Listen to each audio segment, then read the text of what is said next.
Alhamdulillah Rabbil Alameen. Salatu wassalamu ala rasulihi ashrafil anbiya'i wal mursaleen wa khatamun nabiyyin Muhammadur Rasulullahi sallallahu alayhi wa sallam. எல்லா புகழும் புகழ்ச்சியும் ஏக இறைவனாகிய அல்லாஹ் ஒருவனுக்கே உரித்தாகட்டுமாக. அன்பிற்கும் இறைநேசத்திற்கும் உரித்தான அல்லாஹ்வின் நல்லடியார்களே, அருமை நாயகம் ஸல்லல்லாஹு அலைஹி வஸல்லம் அவர்களின் பரக்கத்தும் பாக்கியமும் நிறைந்த உம்மத்துமார்களே, அல்லாஹ்வின் அருளால் இன்று 16வது நாள் தராவீஹ் நிறைவு செய்துவிட்டு நாம் எல்லாம் அமர்ந்திருக்கின்றோம்.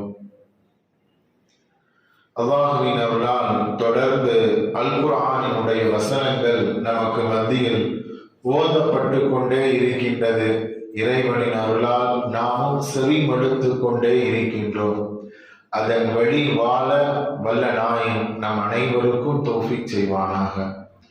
அல் குர்ஆனை சொல்லிலேயும் செயலிலேயும் நம் வாழ்விலேயும் எல்லா நேரங்களிலேயும் உற்ற தோழனாக ஆக்க வல்ல நாயன் நம் அனைவருக்கும் நசீபாக்குவானாக. அன்புக்குரித்தான அல்லாஹ்வின் நல்லடியார்களே, இன்று ஓதப்பட்ட சூரத்துல் அம்பியாவினுடைய வசனங்களும் அதே போன்று அது அஃப்லஹல் முஃமினூன் சூரத் முஃமினுடைய வசனங்களும் நிறைய விதமான செய்திகள். கடந்த வருடங்கள் எல்லாம் அதை நாம் நிறைய பகிர்ந்து கொண்டோம். சஜிதா செய்கின்ற எல்லா விஷயங்களும் செய்கின்றது நீங்கள் செய்வீர்களா என்ற அந்த இறை வசனங்கள் கடந்த வருடங்களில் ஞாபகப்படுத்தப்பட்டது. அதே போன்று லையனாலல்லாஹு லுஹூமுஹா வலா திமாஉஹா வலாக்கி யனாலுஹு தக்வா மின்கும். நாம ஹஜ் பெருநாள்ல ஞாபகப்படுத்துவோம்ல, நீங்கள் அறுக்கின்ற ஆட்டினுடைய இறைச்சியோ அதனுடைய இரத்தமோ இறைவனை சென்றடைவது கிடையாது, அல்லாஹ் உங்களுடைய மனதை தான் பார்க்கின்றான் என்ற அந்த இறை வசனங்களையும் நாம் கடந்து வந்தோம். இறுதியாக சூரத்துல் முஃமினினுடைய வசனங்கள் ஒவ்வொரு முறையும் பல்வேறு கோணங்களில் அதை நாம் செவிமடுத்திருப்போம். அல்லாஹ் சொன்னா அது அஃப்லஹல் முஃமினூன், முஃமின்கள் வெற்றி பெற்று விட்டார்கள் என்ற அந்த இறை வசனம் நமக்கு தெரியும். அந்த இறை வசனத்துல அல்லாஹ் நிறைய செய்தியை சொல்றான். முஃமின்கள் வெற்றி அடைந்து விட்டார்கள். அது யாரு? அல்லாஹ் முதல்ல எடுத்தோடனே சொல்றான், அல்லதீன ஹும் ஃபீ ஸலாத்திஹிம் ஹாஷிஊன். தொழுகையை யார் பயபக்தியோடு தொழுகின்றார்களோ அந்த முஃமின்கள் வெற்றி அடைந்து விட்டார்கள். அதே போன்று அல்லாஹ் அடுத்து சொல்லும் பொழுது, வீணான விஷயங்களை யார் விட்டுட்டாங்களோ அந்த முஃமின்களும் வெற்றி அடைந்து விட்டார்கள். யார் ஜகாத்தை பேணி நடக்கின்றார்களோ அந்த முஃமின்கள் வெற்றி அடைந்து விட்டார்கள். இப்படி தொடர்ந்து அல்லாஹ் ஒரு 4-5 முஃமின்களுடைய பண்புகளை குறிப்பிடுகிறார். இருந்த போதும் நமக்கான ஒரு செய்தி என்றால், அந்த தொழுகையை பயபக்தியோடு தொழுகின்ற அந்த முஃமின்கள் வெற்றி அடைந்து விட்டார்கள் என்று அல்லாஹ் குறிப்பிடுகின்றார். இந்த இறைவசனத்தின் ஆழமான சிந்தனைகளில் நாம் நம்மை அவ்வப்போது ஈடுபடுத்தி கொண்டே இருக்க வேண்டும். ஏன்னா நாம் தொழுகையாளிகள், நாம் வணக்கசாலிகளாக ஆக வேண்டும். கடைசி நிமிடம் வர ரூஹ் உடலை விட்டு பிரிகின்ற அந்த நிமிடத்தில் ஒரு வக்து கடமையானாலும் அந்த வக்து நம் மீது கடமை. அதை நிறைவேற்றுவது குறித்தும் நாளை மறுமையில் அல்லாஹ்விடத்திலே விசாரிக்கப்படுவோம். நாம் சுய நினைவோடு நாம் நன்றாக இருந்தால் அந்த நிமிட வக்தும் அல்லாஹ்விடத்திலே விசாரிக்கப்படும். அன்பு குறித்தான அல்லாஹ்வின் நல்லடியார்களே, அதனால் தொழுகையை அவ்வப்போது நம்முடைய மனதில் அசை போட்டு பார்க்க வேண்டும். அதே போன்று அல்லாஹ் இன்னொரு இடத்துல சொல்லும் பொழுது, யா அய்யுஹல்லதீன ஆமனு ஸ்தஈனு பிஸ்ஸப்ரி வஸ்ஸலாஹ் இன்னல்லாஹ மஅஸ்ஸாபிரீன். அல்லாஹ் சொல்றான், ஈமான் கொண்டவர்களே, தொழுகையை கொண்டும் பொறுமையை கொண்டும் நீங்கள் அல்லாஹ்விடத்திலே உதவி தேடுங்கள், அல்லாஹ் பொறுமையாளரோடு இருக்கிறார் என்று அல் குர்ஆனில் ஒரு இடத்தில் அல்லாஹ் ஞாபகப்படுத்த சொல்கிறான். இந்த இறைவசனம் நமக்கானதாக இறைவனிடத்திலே உதவி தேட தொழுகையை முற்படுத்துங்கள் என்று சுட்டிக்காட்டுகின்றது.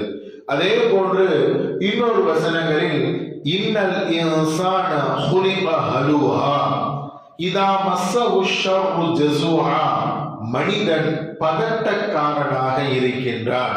அவனுக்கு ஏதாவது துன்பம் வந்தால் அவன் தன்னுடைய பொறுமையை இழந்து விடுகின்றான். வஇதா மஸ்ஸஹுல் கைரு மனூஆ, அவனுக்கு ஏதாவது நன்மை நடந்துச்சுன்னா, துன்பம் வந்தா பொறுமை இழந்துடுறான், நன்மை கிடைச்சா அவன் என்ன செஞ்சான்? கஞ்சத்தனம் செய்கின்றான். தாராளமான மனதோடு அவன் நடந்து கொள்வது கிடையாது. அப்படின்னு சில குறைபாடான மனிதனுடைய குறைய வெளிப்படுத்திட்டு அல்லாஹ் ஒரு பண்பை வெளிப்படுத்திட்டு அல்லாஹ் சொல்றான், இல்லல் முஸல்லீன், யாரை தவிர? தொழுகையாளிகளை தவிர. இந்த பண்புகள் எல்லாம் மனிதனிடத்திலே இருக்கிறது என்று அல்லாஹ் சொல்லிவிட்டு, ஆனா இல்லல் முஸல்லீன், தொழுகையாளிட்டு அது கிடையாது. இந்த இடத்தை நம்ம ஆழமா சிந்திக்கும் பொழுது ஒரு மிகப்பெரிய ஒரு குண நலன்களை இறைமறை சுட்டி காட்டுகின்றது. ஒரு தொழுகையாளியா இருந்தா அவர்கிட்ட இந்த பண்புகள் எல்லாம் இருக்காது. அவர் பொறுமையாக இருப்பார், அவர் வெற்றிக்கு சொந்தக்காரராக இருப்பார் என்ற இந்த 3 வசனங்களும் ஒரு இடத்தில் வந்து நிற்கின்றன. அவர் கெட்ட குணநலன்களை களைந்தவர், அவர் தொழுகையாளியாக மாறி வெற்றிக்கு சொந்தக்காரராக அவர் மாறி விடுகிறார் என்பதை தான் இந்த வசனங்கள் எல்லாம் நமக்கு சுட்டி காட்டுகின்றது. அன்பு குறித்தான் அல்லாஹ்வின் நல்லடியார்களே, இந்த இடங்களில் நாம் சிந்திக்க தூண்டுகின்ற ஒரு மிகப்பெரிய ஒரு தாற்பயம் என்னவென்றால், நாம் நம்முடைய வாழ்வில் தொழுகையை எந்த சந்தர்ப்பங்களிலேயும் விடக்கூடாது. நம்ம நினைக்கிறோம் அப்புறமாட்டு தொழுதுக்கலாம், வேலை முடிந்த பிறகு தொழுது கொள்ளலாம் என்று நாம் தாமதிக்கின்றோமே, கடைசியில் அது தப்பி போனதாகத்தான் மாறிவிடுகிறது. எனவே அந்த தொழுகையை எந்த சந்தர்ப்பங்களிலேயும் நம்ம நினைச்சக்கூடாது, விட முயலவே கூடாது. ஸல்லல்லாஹு அலைஹி வஸல்லம் அந்த வரலாறை நான் அதிகமாக ஞாபகப்படுத்துவேன். ஸல்லல்லாஹு அலைஹி வஸல்லம் கடைசி நேரம் அவனுடைய தள்ளாடுகின்ற அந்த வயதில் ஒரு வக்து தொழுகைக்கு எப்படி வந்தாங்கன்னா, ஒரு ஷோல்டர்ல அலி ரலியல்லாஹு மேல கை போடலாம், இன்னொரு ஷோல்டர்ல இன்னொரு தோழரின் மீது கையை போட்டு ஸல்லல்லாஹு அலைஹி வஸல்லம் வீட்டுல இருந்து மஸ்ஜித் நபவிக்கு தொழ வராங்க. அவங்க தொழு வரும்போது காலை 8 எடுத்து கூட வைக்கல, அப்படியே தரையில இழுத்துக்கிட்டே வந்து முசல்லா பக்கத்துல வராங்க. அது வரைக்குமே ஸல்லல்லாஹு அலைஹி வஸல்லம் அந்த பெருவரலினுடைய கோடு கிடக்குது. இந்த இடத்தை நம்ம சிந்திக்கும் பொழுது தோணுகின்றது, முன்பின் பாவங்கள் மன்னிக்கப்பட்டவர்கள் அவங்க வீட்டில இருந்தும் தொழுதிருக்கலாம், தொழுகையை நிறைவேற்றிருக்கலாம். எத்தனை வழிமுறைகள் இருந்தாலும் இமாம் ஜமாத்தோடு அந்த நேரம் பள்ளிவாசல்ல இறைவனுடைய கடமையை நிறைவேற்ற வேண்டும் என்பதை உலகத்திற்கு அருமையாக உணர்த்தி காட்டியவர்கள் ஸல்லல்லாஹு அலைஹி வஸல்லம். அந்த கோடோட வந்து தொழுதுட்டு அவங்க போறாங்க அப்படின்னா, அன்பு குறித்தானவர்களே, நீங்க ஆரோக்கியமா இருக்கிறோம், எங்கனாலும் போறோம், எந்த தேவைக்கும் வாகனத்தில் பயணிக்கின்றோம், ஓடோடி செல்கின்றோம், உணவுகள், உடைகள், எதற்குனாலும் எப்படினாலும் சென்று விடுகின்றோமே, பள்ளிவாசலுக்கும் அந்த தொழுகையை நிறைவேற்றுவதற்கும் நாம் நம்மில் எடுத்து வைக்கின்ற அந்த முயற்சி என்பது எந்த அளவு என்பதை இந்த இறைவசனங்களின் வாயிலாக நம்முடைய மனதுல நம்மளே கேட்கிறோம். அடுத்தவங்க தொழுகிறாங்களா, நான் தொழுகிறேனா அப்படிங்கிற சிந்தனை அல்ல. நம்மின் மனதில் நாம் கேள்வியோடு இருக்க வேண்டும், இறைவனுக்கு என் கடமையை நான் நிறைவேற்றி விடுகின்றனா? ஏன்னா நம்முடைய கபருக்கு தான் நாம பதில் சொல்லணும், அவருடைய கபருக்கு அவர் தான் பதில் சொல்வார். அவர் தொழுதாரா தொழுகலையா என்பது அவருக்கான கேள்வி. நாம் நம்முடைய கபருக்கு பதில் சொல்ல வேண்டும், நம்முடைய தொழுகையை நிறைவேற்றினோமா என்று.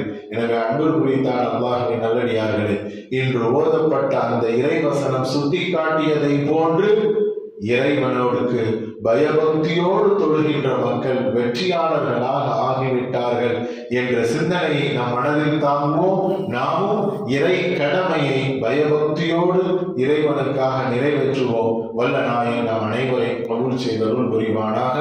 ஆமீன். வாஹிரு தஅவானா அனில் ஹம்துலில்லாஹி ரப்பில் ஆலமீன்.